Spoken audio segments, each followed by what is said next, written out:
This time, we're diving into a case that really just shook folks back in the 60s. Yeah. The story of Betty Williams, a Texas teenager who asked her ex-boyfriend to end her life. Oh, wow. It's a story that raises some really, really tough questions about despair, manipulation, Right. and just how far someone can be pushed before they make a truly devastating choice. Yeah. We've got court transcripts, news reports from back then, and even a book written by Betty's own cousin, Wow. all trying to piece together this puzzle of what led to this tragedy. It's a fascinating case, definitely. It's Yeah. one where you see a young woman yearning for freedom in a time and place that just wasn't ready for her. Right. Sources paint a picture of someone trying to break free from all these societal norms Yeah. and ultimately paying a really terrible price for it. You know, one of the first things that struck me was how Betty's family's move from Illinois to Texas just seemed to set things in motion, you know. Okay. They went from a pretty comfortable life to struggling to make ends meet. I see.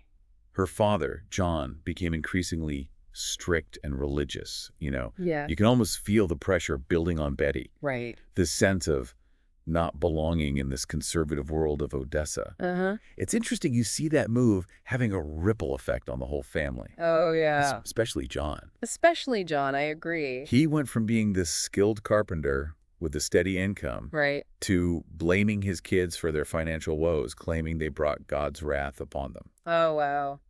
Imagine growing up hearing that kind of thing from your own father. That's heavy. No wonder Betty started pushing back. Yeah. She was reading beat poets, embracing these progressive ideas about race and equality, Interesting. things that were pretty radical for Texas in the 60s. For sure. It's like she was trying to find her own voice in a world that wanted her to stay quiet and conform. Absolutely. And then there was her sexuality, which became a major point of contention. That's where you see the hypocrisy of the time really coming through. Yes. Here's Betty, open and honest about her sexuality, Right. and she's labeled a pariah by her peers. It's just, Yet the boys who were engaging in the same acts faced minimal, if any, consequences. unbelievable. It's a double standard that really highlights that restrictive environment she was trying to navigate. It's heartbreaking because beneath that, that rebellious exterior, you can see how much Betty just wanted to be loved and accepted. Yeah. She found that for a little while with Mac Herring, the football star, Oh, really? but he wasn't willing to go public with their relationship. Oh, wow. Can you imagine how isolating that must have felt? The sources really emphasize the sense of loneliness and rejection that Betty experienced. Yeah. Imagine yourself in her shoes as a teenager, Yeah, trying to navigate this restrictive environment. right. You express yourself, you seek love, but are met with judgment and rejection at every turn. It's just constant rejection. Yeah. It's no wonder Betty's cries for help seem to go unheard. And that rejection, along with the string of other setbacks, really sent her spiraling. Oh, wow. She lost a lead role in the school play. Mm. And then her father found her diary, full of teenage angst and exploration. Yeah, But instead of being a source of understanding, right. those entries were weaponized against her, painting her as promiscuous. Oh, wow. So they used that against her. Yet Mac, who benefited from this so-called promiscuity, walks free. Wow, yeah, that's It's a double standard. It's a huge double standard. You can see is central to understanding the community's reaction. It speaks to a deeper societal issue at play, Totally. the tendency to punish girls for their sexuality Right. while absolving boys of responsibility. This disparity is a recurring theme throughout the case. And it gets even more chilling when you realize that Betty had actually asked several classmates to help her end her life, What? even offering to pay one of them. Oh, my goodness. What do you make of that? That's a tough one. Does it point to manipulation or simply a desperate cry for help? That's a question worth pondering. Yeah. Was she manipulating those around her? Right. Or was she simply at her wit's end, Right. unable to see any other way out of her pain? Yeah. It's a fine line, Yeah. and the sources provide evidence for both interpretations. On the night of the tragedy, Betty convinced Mac to meet her. Okay. She had him bring a hunting rifle and lead weights. Oh, wow. And she even wrote a note absolving him of any responsibility. Goodness. It's like she had meticulously planned this escape from her suffering. What's striking is the level of forethought involved. Right. It wasn't a spur-of-the-moment decision. Oh, well. She had clearly contemplated this act and taken steps to remove any blame from Mac. And after the shooting, Mac tied the waist to Betty's body and dumped her in a pond. Gosh. Then he sat in his car with the heater running to warm up, What? seemingly more worried about getting mud on his seats than about what he'd just done. Oh. It's that strange mix of callousness and concern that is so unsettling.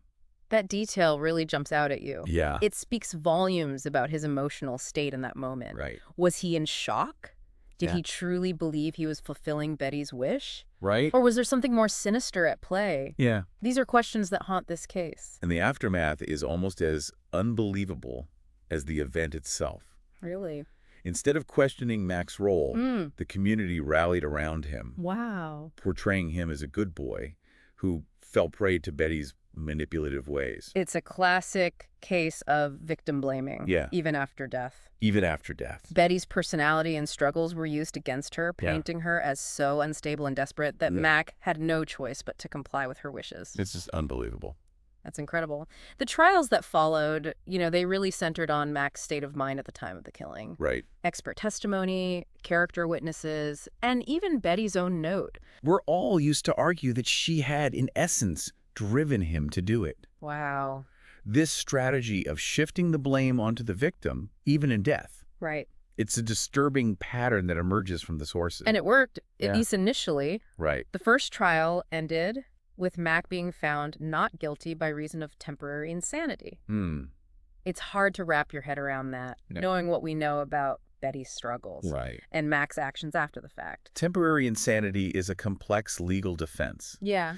It suggests that someone wasn't in control of their actions at the time of the crime. Right. But the sources raise some serious doubts about whether that truly applies to Mac. Yeah. His behavior after the shooting, Mm-hmm. methodical, even cold, Right. suggests a level of awareness that doesn't quite fit that temporary insanity narrative. The Supreme Court actually overturned that first verdict, Oh, wow. which is pretty unusual. Yeah. They ordered a retrial.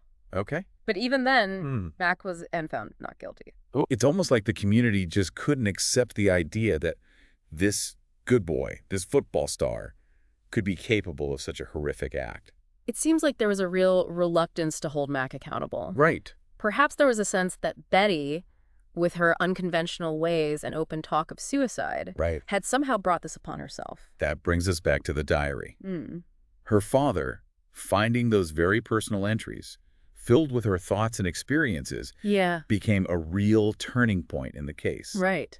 The defense used those entries to paint this picture of Betty as unstable and overly sexual, Oh, wow. essentially arguing that she was too much for any boy to handle. Those diary entries, intended as a private space for reflection and self-expression, were Mhm. twisted into evidence against her. Right. They reinforced the societal perception of Betty as this troubled girl, Right. someone who was ultimately responsible for her own fate.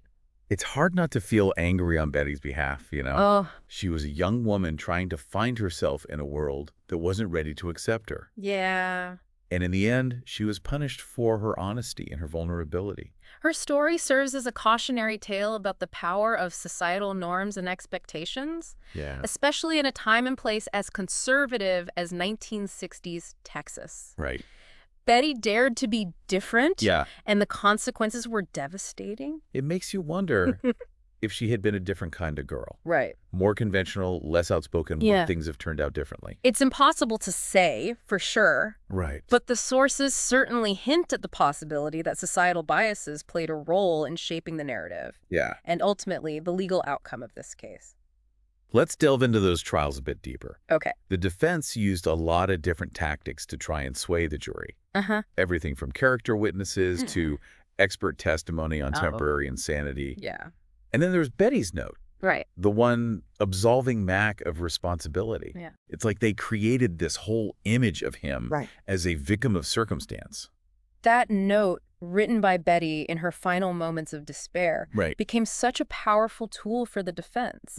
It reinforced that narrative that she was the driving force behind her own death, Right. relieving Mac of any real culpability. And you can't ignore the media circus surrounding the case. The constant speculation, Yeah. the sensationalized reporting, Hmm. the public's fascination with this whole kiss and kill angle, Yeah. it all added to this pressure cooker atmosphere. The media played a significant role in shaping public perception of the case, you know? Totally. The focus shifted away from the complexities of Betty's life Right. and the systemic issues at play Yeah. towards a more simplistic and sensationalized narrative. It became less about seeking justice for Betty Right. and more about dissecting her personality and motivations.